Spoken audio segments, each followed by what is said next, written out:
Hi hello namaste welcome back my YouTube channel Shivalakshmi Shri vlogs. ಇವತ್ತಿನ ರೆಸಿಪಿಯಲ್ಲಿ ನಾನು ಗೆಣಸಿನ ಪಾಯಸ ಮಾಡೋದು ಹೇಗೆ ಅಂದರೆ ಸ್ವೀಟ್ ಪೊಟ್ಯಾಟೊ ಪಾಯಸ ಮಾಡೋದು ಹೇಗೆ, ಅದಕ್ಕೆ ಯಾವೆಲ್ಲ ಐಟಮ್ಸ್ ಬೇಕು ಅಂತ ಹೇಳ್ತಾ ಹೋಗ್ತೀನಿ ಬನ್ನಿ. ಮೊದಲನೇದಾಗಿ 1 ಕಪ್ ಹಾಲು ತೊಗೊಂಡಿದ್ದೀನಿ.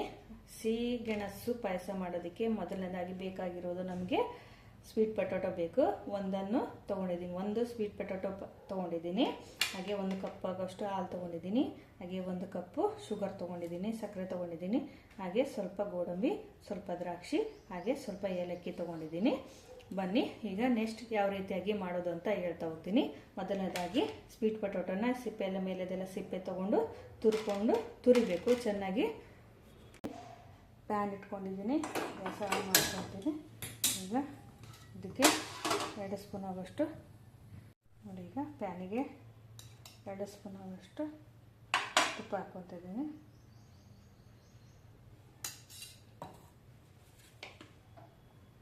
ತುಪ್ಪ ಬಿಸಿ ಆದಮೇಲೆ ಈ ತುರಿದು ಇಟ್ಕೊಂಡಿರೋಂಥ ಗೆಣಸನ್ನು ಇದಕ್ಕೆ ಹಾಕ್ತಿದ್ದೀನಿ.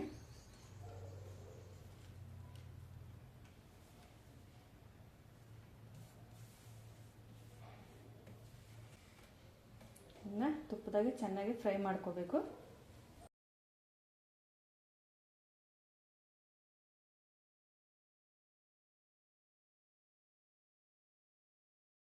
ನೋಡಿ ಈ ರೀತಿಯಾಗಿ ಗೆಣಸಿನ ಘಮ ಬರಬೇಕು. ತುಪ್ಪದಾಗ ಹುರಿದಾಗ ಅದು ಗೆಣಸಿನ ಸ್ಮೆಲ್ ಬರ್ತಾ ಹೋಗ್ತದೆ ಚೆನ್ನಾಗಿ.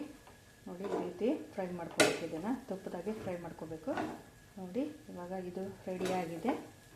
ನೋಡಿ ಈ ಥರ ಹುರ್ಕೊಂಡು ಇಟ್ಕೊಂಡಿರುವಂಥ ಗೆಣಸು. ಈಗ ನೆಕ್ಸ್ಟ್ ಒಂದು ಪಾತ್ರೆ ಇಡ್ತಾಯಿದ್ದೀನಿ. ಪಾತ್ರೆ ಮಾಡಿಕೊಂಡು ಗ್ಯಾಸ್ ಹಚ್ಕೊಂಡು ಇದೇನು 1 ಕಪ್ ಹಾಲಿದೆಯಲ್ಲ ಇದನ್ನು ಪಾತ್ರೆಗೆ ಹಾಕ್ತಾಯಿದ್ದೀನಿ.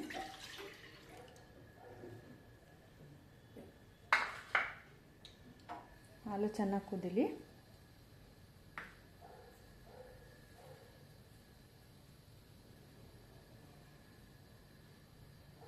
ನೋಡಿ ಇವಾಗ ಹಾಲು ಕುದೀತಾ ಇದೆ.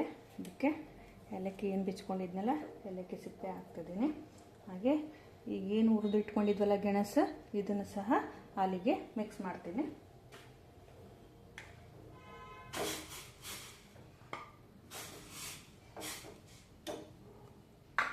ನೋಡಿ ಈ ಥರ ಮಿಕ್ಸ್ ಮಾಡಿಕೊಂಡು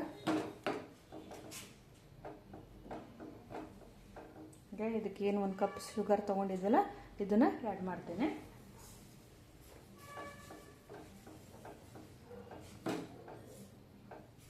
ನೋಡಿ ಕುದೀತಾ ಇದೆ ಪಾಯಸ. ಗೆಣಸಿನ ಪಾಯಸ ರೆಡಿ ಆಗ್ತಾ ಇದೆ. ಇವಾಗ ಇದಕ್ಕೆ ಹುರಿದು ಇಟ್ಕೊಂಡಿರುವಂಥ ಗೋಡಂಬಿ ದ್ರಾಕ್ಷಿಯನ್ನು ಆ್ಯಡ್ ಮಾಡ್ತಾ ಇದ್ದೇನೆ.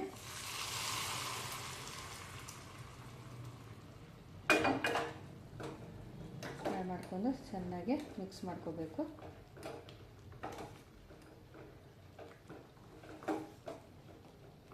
ನೋಡಿ ಎಷ್ಟು ಚೆನ್ನಾಗಿ ಕಾಣಿಸ್ತಾ ಇದೆ. ಟೇಸ್ಟಿಯಾದ ಸಿಹಿಗೆಣಸಿನ ಪಾಯಸ ರೆಡಿಯಾಗಿದೆ.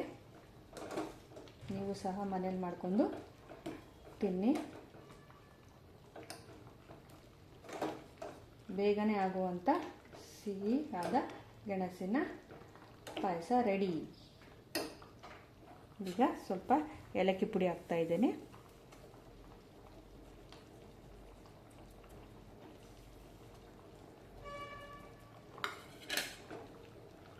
ನೋಡಿ ಎಷ್ಟು ಪಾಯಸ ರೆಡಿ ಆಗಿದೆ. ಬನ್ನಿ ಇವಾಗ ಪ್ಲೇಟಿಗೆ ಸರ್ವ್ ಮಾಡ್ಕೊಳ್ತೀನಿ. ನೋಡಿ ಇವತ್ತಿನ ರೆಸಿಪಿಯಾದ ಸಿಹಿಗೆಣಸಿನ ಪಾಯಸ ರೆಡಿಯಾಗಿದೆ. ನೀವು ಸಹ ಒಮ್ಮೆ ಮನೆಯಲ್ಲಿ ಮಾಡಿಕೊಂಡು ತಿನ್ನಿ ಅಂತ ಹೇಳೋಕ್ಕೆ ಇಷ್ಟಪಡ್ತೀನಿ. ಹಾಗೆ ಇವತ್ತಿನ ರೆಸಿಪಿ ನಿಮಗೆ ಇಷ್ಟ ಆದಲ್ಲಿ ಒಂದು ಲೈಕ್ ಕೊಡಿ, ಶೇರ್ ಮಾಡಿ. ಹಾಗೆ ನಮ್ಮ ಚಾನಲನ್ನು ಸಬ್ಸ್ಕ್ರೈಬ್ ಮಾಡ್ಕೊಂಡು ವಿಡಿಯೋವನ್ನು ಕೊನೆವರೆಗೂ ನೋಡಿ ಅಂತ ಹೇಳೋಕ್ಕೆ ಇಷ್ಟಪಡ್ತೀನಿ. ಹೀಗೆ ನಿಮ್ಮ ಸಪೋರ್ಟ್ ಇದ್ದಲ್ಲಿ ಮುಂದಿನ ಹೊಸ ರೆಸಿಪಿಯೊಂದಿಗೆ ಸಿಗ್ತೀನಿ. ನನ್ನ ವಿಡಿಯೋ ವ್ಲಾಗನ್ನು ನೋಡಿದ ನಿಮ್ಮೆಲ್ಲರಿಗೂ ಧನ್ಯವಾದಗಳನ್ನು ತಿಳಿಸ್ತಾ ಇವತ್ತಿನ ಈ ರೆಸಿಪಿಯೊಂದಿಗೆ ನನ್ನ ವ್ಲಾಗ್ ಮುಗಿಸ್ತಾ ಇದ್ದೀನಿ. ನಮಸ್ಕಾರ.